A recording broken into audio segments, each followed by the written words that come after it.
Thank you so much, Chamberlain, and welcome to our Abuja studio. Standing by with me this morning is Professor James Momo, who is also the Chairman and Chief Executive Officer of the Nigerian Electricity Regulatory Commission. You're very welcome to the program this morning, sir. Good morning. My pleasure to be here.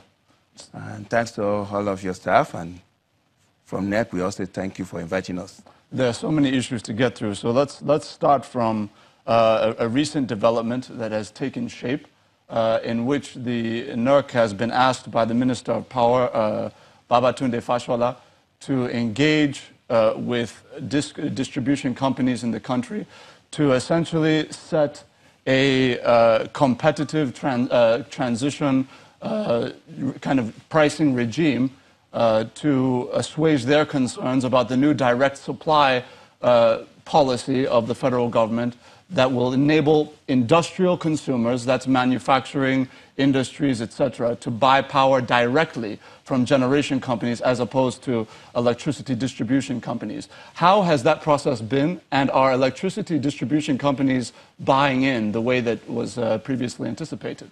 Okay. Thank you very much. I guess you are addressing the issue of eligible customer. And what I think that is really after is, what do we do to encourage more participation in the supply chain from generation all the way to the customer end? We realize that there are many customers that are left out of the opportunity to be served adequately, sufficiently, and reliably.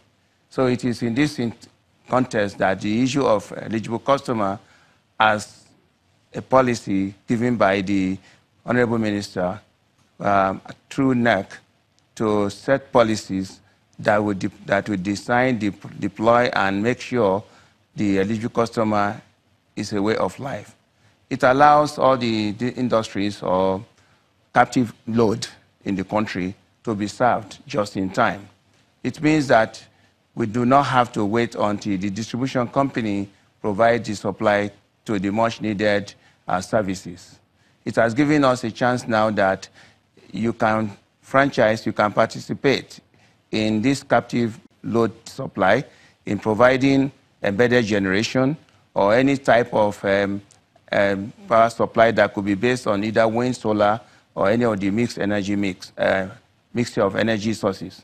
This will allow opportunity, therefore, for new businesses to be set up on the highway and byways, in the villages, in industrial park, so that this way you have direct access to your own power and be able to supply and make your business work faster. I believe this is the benefit, and it is what is done worldwide. And it is the only way that we're going to be able to meet the target, be able to meet the customer need of the future. I think the current grid may not allow us to do so, because it means we have to transfer power from a particular generating power plant all the way through transmission lines, all the way to the customer through this coast. Again, you will suffer a lot of losses, both technical losses, commercial losses, as well as other aggregate losses that will include collection losses. It is in this regard that we believe that energy efficiency is very important.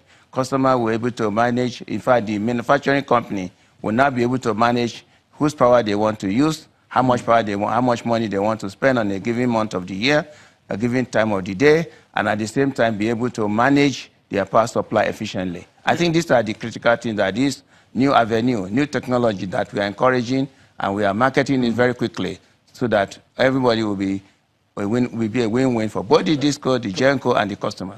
Professor, we're going to get a bit deeper on this topic and see if some of the new measures of the federal government can hold up to the test of scrutiny. But at this juncture, we're just going to take a very quick break, and we will be back in a moment. Our viewers, please do stay with us.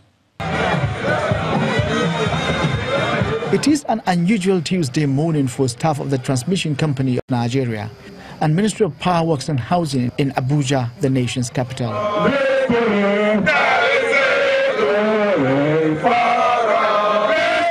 Protesters form a huge barricade at the entrance of the ministry, making it impossible for workers to gain access into their offices.